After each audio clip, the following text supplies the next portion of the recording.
On the news, President Tinubu pays tribute to late General Murtala Muhammed on the 50th anniversary of his assassination. Independent National Electoral Commission seeks nearly 1 trillion naira for the 2027 elections. Senate says real-time transmission of election results is only possible if INEC adopts e-voting system. In addition, as usual, we have the exchange rates and the weather report. He is standing by for the details of the news. Welcome to the news on the hour on Providence Television International. I am Eriki Ogiriaki. Nigerians from within and outside the country have continued to pour encomiums on the late General Murtala Muhammed as February 13, 2026 marks the 50th assassination anniversary of the late head of state. Emmanuel Igariva completes the story. President Bola Ahmed Tinubu has paid tribute to the late head of state, General Murtala Muhammed, describing him as a military officer with democratic credentials whose leadership left a lasting mark on Nigeria's political evolution. The president spoke on Thursday at the 50th Murtala Muhammed Lecture and Leadership Conference held in honor of the late leader. He commended the late General Murtala Muhammed's fight against corruption, emphasizing that the anti-corruption initiative he began remain respected and remembered by Nigerians. President Tinubu also highlighted General Murtala Muhammad's commitment to Africa's emancipation, recalling Nigeria's frontline role in liberation movements across Angola, Namibia, Mozambique, Zimbabwe, and Guinea-Bissau. Meanwhile, the former president of Malawi, Mrs. Joyce Banda, has described the late General Murtala Muhammed as a hero, a distinguished son of Africa whose entire life centered on selfless service to his people without enriching himself. She further stated that his Pan-Africanist ideologies led to the liberation of many African countries. The late General Murtala Muhammed seized power in a bloodless coup in July 1975, ousting General Yakubu Gowon. He was, however, assassinated on February 13, 1976, barely 6 months after assuming office as Nigeria's head of state. During his brief 200-day tenure, Murtala implemented sweeping reforms, including the dismissal of over 10,000 public officials accused of corruption, the creation of 7 new states, and plans for a transition to civilian rule. His administration also initiated the process that led to the relocation of Nigeria's capital from Lagos to Abuja. May his soul continue to rest in peace. The Independent National Electoral Commission on Thursday informed the National Assembly that it requires 873 billion naira to conduct the 2027 general elections and an additional 171 billion naira to fund its operation in the 2026 fiscal year. The INEC chairman, Professor Josh Amukpitan, disclosed this while presenting the Commission's 2026 budget proposal before the National Assembly Joint Committee on Electoral Matters in Abuja. Professor Amukpitan, however, noted that the proposed election budget did not include a fresh request from the National Youth Service Corps seeking increased allowances for corps members engaged as ad hoc staff during elections. Elections will be held in the country in 2027, while Ekiti and Osun states will conduct governorship elections this year alongside the Federal Capital Territory election and by-elections. The Senate has stated that real-time transmission of election results can only happen if the Independent National Electoral Commission, INEC, adopts an e-voting system. During an interview on Thursday, the chairman of the Senate's ad hoc panel to review the 2026 electoral bill, Senator Adeniyi Adegbomire, emphasized that the INEC results viewing portal was never designed as an e-voting platform, stressing that INEC does not have the capacity for e-voting and as such, real-time transmission of election results is an impossibility. The Senate constituted the ad hoc panel to review the reports of its Committee on Electoral Matters, harmonize divergent views, and address grey areas identified during the exercise. The Aso Rock Presidential Villa is expected to fully disconnect from the national electricity grid by March 2026 following the completion of its solar power projects. The State House Permanent Secretary Temitope Fashedemi disclosed this on Wednesday while defending the State House 2026 budget before the Senate Committee on Special Duties at the National Assembly Complex in Abuja. Fashedemi emphasized that the solar installation was completed towards the end of 2025 and has been undergoing testing since December. The Permanent Secretary further stated that the transition from the national grid would deliver significant cost savings for the government. In 2025, the federal government budgeted 10 billion naira for the solarization of the villa with a solar mini-grid, which sparked widespread criticism from Nigerians who argued that the decision to install solar panels to Aso Rock amounted to an admission that the Tinubu administration cannot fix Nigerians' epileptic power supply. The chairman of the Nigerian Electricity Regulatory Commission, NERC, Dr. Musiliu Oseni, has admitted that the recurring collapse of the national power grid has become a national embarrassment. He, however, disclosed that the Commission has intensified the implementation of the supervisory control and data acquisition project, which is aimed at addressing the recurring incidents of grid collapses. The chairman further stated that several initiatives are currently being championed by the Commission, including the development of a regulatory framework to attract private investment in transmission infrastructure.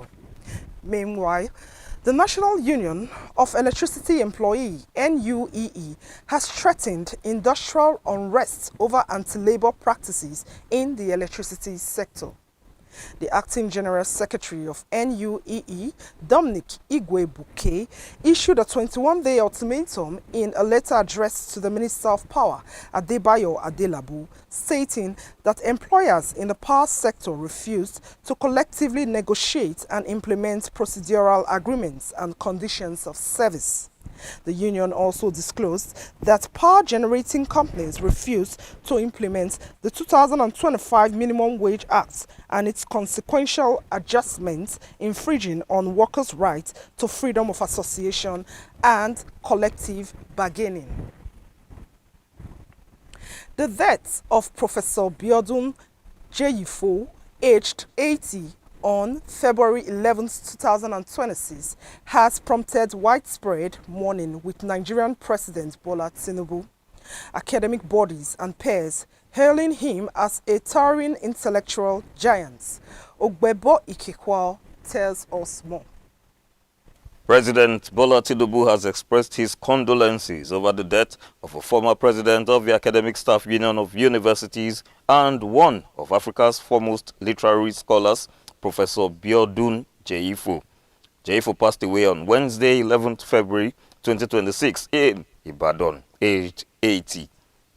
In his condolence message to the family, friends and associates of the late scholar, President Tinubu described Jifu as a towering intellectual whose contributions to African literature, post-colonial studies and cultural theory left an enduring legacy. President Tinubu also noted that the late professor will be mostly missed for his incisive criticism and masterful interpretations of the works of Nobel laureate Professor Wole Soyinka. Praising the late Jifu's temperance, foresight and wisdom while he was the president of ASU, President Tinubu emphasized that the late professor played a key role in shaping negotiation frameworks with the government aimed at improving working conditions for university staff and enhancing the learning environment in Nigerian universities.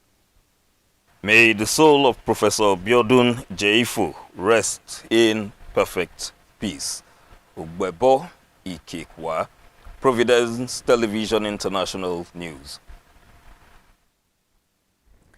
The Arewa Consultative Forum has expressed deep concern over the worsening insecurity, poverty, and humanitarian challenges confronting northern Nigeria, emphasizing that terrorism, banditry, and kidnapping are increasingly displacing communities and disrupting livelihoods.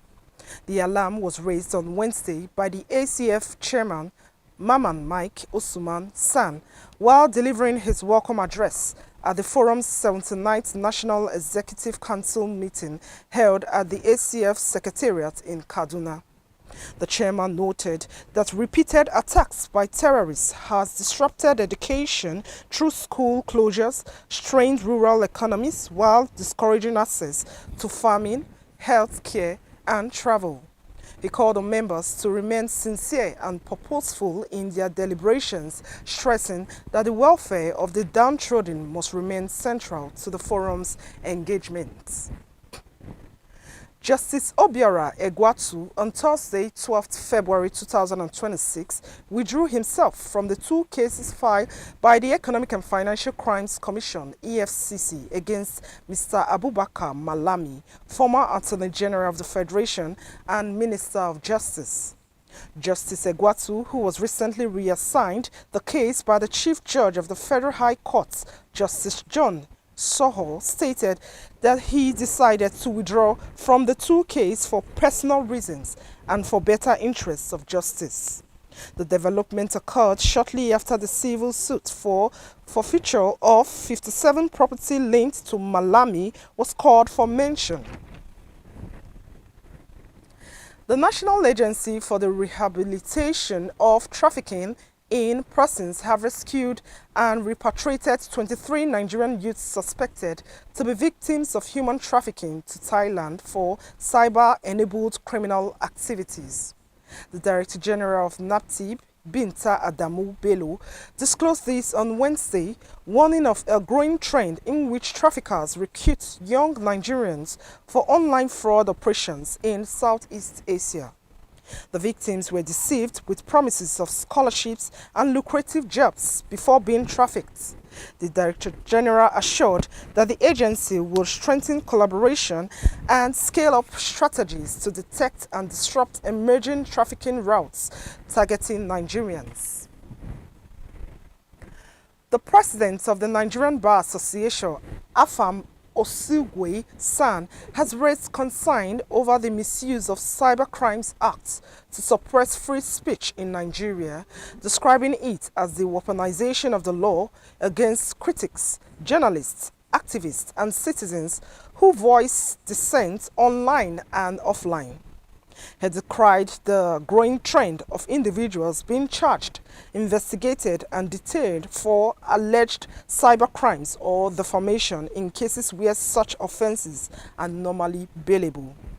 The NBA president further cautioned that if such practices persist, the courts will be transformed into an oppressive tool.